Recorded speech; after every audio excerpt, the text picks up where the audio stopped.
Պատասխան Տիկին Գրիգորյան։ Սիրելի հայրենակիցներ, քննարկվում է Վահագն Ալեքսանյանի թեկնածության հարցը, պարոն Ալեքսանյան, մինչև ձեզ անդրադառնալը, ուզում եմ մի քանի հարցադրումների պատասխանել կամ հնչեցված մտքերի արձագանքել։ Նախ սկսեմ Հայկ Կոնջորյանի երեկվա ամփոփիչ ելույթի սպառնալից տոնից։ Պարոն Կոնջորյան, իսկապես ես առաջարկում եմ ձեզ վերանայել այդ տոնը։ Իսկապես ձեզանից որևէ մեկը չի վախենում, հանգիստ եղեք, եւ բայց գիտեք, ձեր այդ ընդհանուր լարվածության մեջ ես հետեւյալը արձանագրեցի,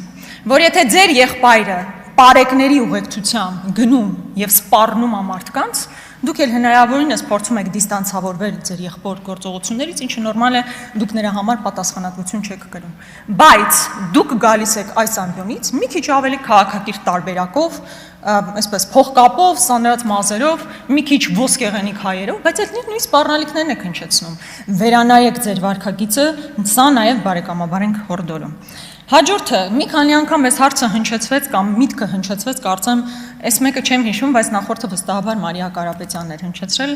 դե իրեն բնորոշ այսպես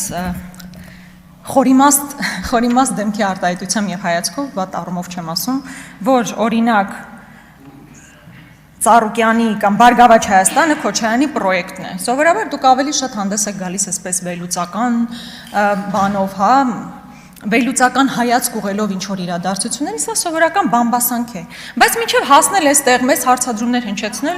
ձեր խմբակցությունում կա հարգարժան Սերգեյ Բագրատյանը։ Մինչև հասնեք այստեղ այսքան երկար տևի այդ հարցադրման հետևից գնալու ձեր ճանապարհը, պարոն Բագրատյանի մոտեցեք ինքը ամենայն մանրամասնությամբ եւ խորությամբ կարձագանքի դա նախագահ Քոչարյանի պրոյեկտն է, թե չէ, ինչը բնականաբար այդպես չի, բայց թե ինչու են ձեր գործընկերներն այդպես պնդում, որևէ մեկը չգիտի։ Բայց թե ինչու ենք մենք խոսում Ծառուկյանի մասին, նրա բիզնեսների խլման մասին, շատ պարզ պատճառով, որովհետեւ նախ եւ առաջ դուք գողացել եք մեր հայրենակիցների 60,000 ձայնը, ոտատակ եք տվել, անարգել եք մարդկանց ազատ քվեն, նախ եւ առաջ դա ենք մատնանշում եւ երկրորդը իհարկե ձեր գործողությունները մասնավոր իրավունքի ոտնահարում է, ինչը չի կարող ազդել մեր միջազգային վարկի վրա։ Այսինքն մենք հիմա մտածում ենք, չէ, որ միջազգային ներդրող պետք է գա Հայաստանի Հանրապետությունում։ Բա որ նայում են մեր երկրում ինչա տեղի ունենում, օրը ցերեկով իմիջայլոց ժամանակ առ ժամանակ ասում են, չէ, այս ինչ օբյեկտը ստրատեգիական նշանակության օբյեկտ է։ Իսկ կարող է մուլտիվելնեսն էլ էր ստրատեգիական նշանակության օբյեկտ, որ խլեցիք։ Դրա ստրատեգիական նշանակությունը որն էր։ Բիզնես էր, խլեցիք ուղղակի այդ բիզնեսը։ Այո, եւ մենք դա պետքա բարձրաձայնենք, որովհետեւ դա ոչ միայն Ծառուկյանի նկատմամբ իրականացված ապօրինի գործողություններ են, դա Հայաստանի Հանրապետության միջազգային հեղինակության հարցն է եւ հետագա ներդրումներ ներգրավելու լուրջ սպառնալիք։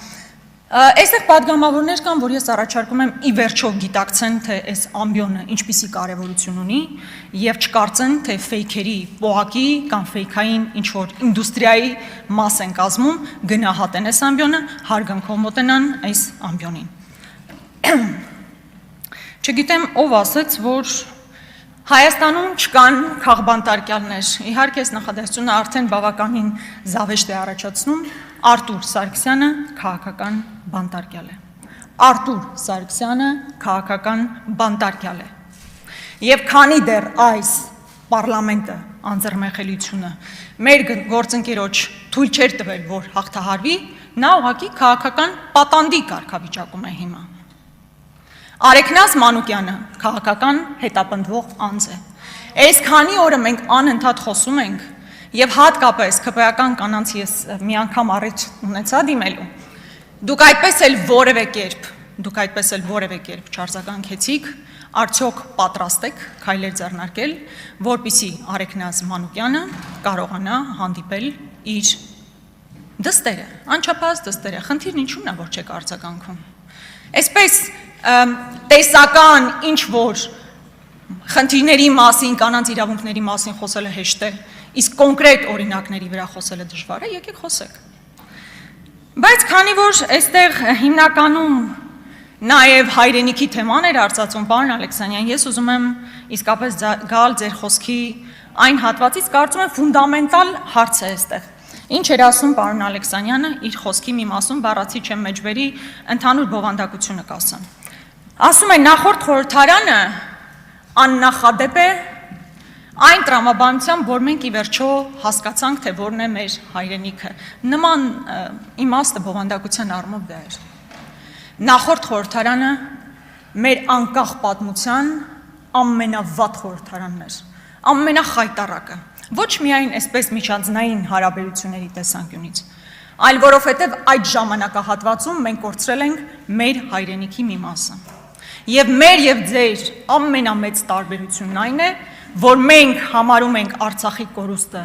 պատմական ողբերգություն եւ կորուստ, դուք գնահատում եք արժեք, որ ձևավորվել է Հայաստանի Հանրապետություն։ Այսինքն մենք մեր ֆունդամենտալ տարբերությունը, հատկապես մեր հայացքը նախորդ խորհրդարանին դա է, որ մենք հայրենիք ենք կորցրել եւ դա մեզ համար ցավ, ողբերգություն, կորուստ է, իսկ ձեզ համար ձեռքբերում։ Մեր ամենամեծ տարբերությունը դա է։ Բայց առհասարակ ինչ է հայրենիքը։ AI-ով էլ գրելու կարիք չկա, նույն սովորական հին ու բարի Վիկիպեդիան բացում ես։ Ինչ է հայրենիքը։ Տարածք, որտեղ որևէ ժողովուրդ կամ էթնիկ խումբ ապրում է, կերտելով իր պատմությունը, կենցաղը, վարք ու բարքը, փոխելով իր սերունդը, սերունդներին է ժառանգում իր քաղաքակրթության արժեքները, կարծում եմ բոլորի համար է հասկանալիս է։ Օրինակ Արեգա Հովսեփյանը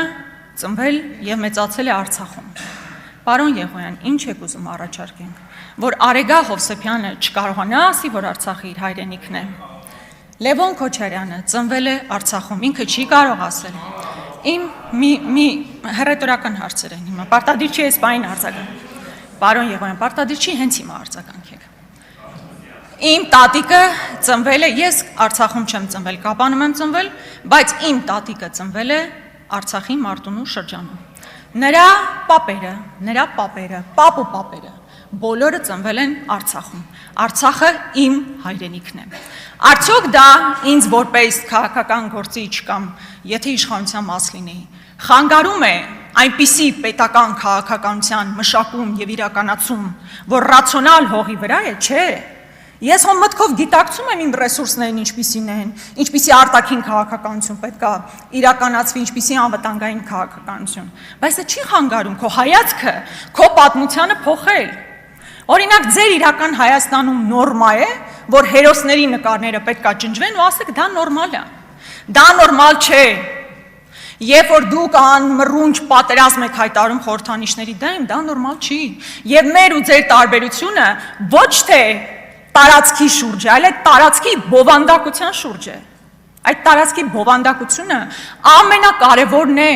որովհետև ես կարծում եմ օրինակ Արցախի հերոսամարտը պատմական հաղթանակ էր, ձեռքբերում։ Դուք օրինակ կարծում եք, որ դա եղել է սխալ, ճակատագրական սխալ։ Սա բովանդակության փոփոխություն է, պատմության նկատմամբ հայացքի փոփոխություն է։ Կամ խորհրդանիշները։ Հիմա Արարատի դեմ պատերազմ եք վարում, դա մեզ համար խնդիր է։ Ես որևէ մեկի համար երևի գաղտնիք չի, Խոստուպը ինձ համար ինչքան կարևոր լեռ է։ Այդ կարևորությունը Խոստուպը չունի հավանաբար ձեզ համար։ Խոստուպը մեր բոլոր լեռներից հավանաբար ձեզ համար հերթականն է։ Ինձ համար հերթականը չի։ Արագածը ինձ համար Հայաստանի ուղղակի ամենաբարձր սարն է։ Իսկ Արարատը հայ ժողովրդի հավաքական հայ ժողովրդի խորհրդանիշն է։ Ու չի կարելի խորհրդանիշները չեղարկել ու նշանակովի դարձնել։ Երբեք խորհրդանիշը նշանակովի չի լինում։ Խորհրդանիշը իր մեջ պատմություն է ներառում, ժառանգություն է ներառում, նշանակովի խորհրդանիշներ երբեք չեն լինում։ Սա մեր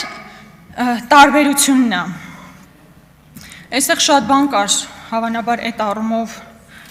ասելու Ռուսաստանի հետ կապված էլ ես զարմացա, որ պարոն Ռոբինյանը այսպես հանգիստ չասեց, որ Ռուսաստանը մեզ համար մարտահրավեր է, հակառակորդ է, որտեղ բոլոր գործողությունները դրա մասին են խոսում։ Երբ որ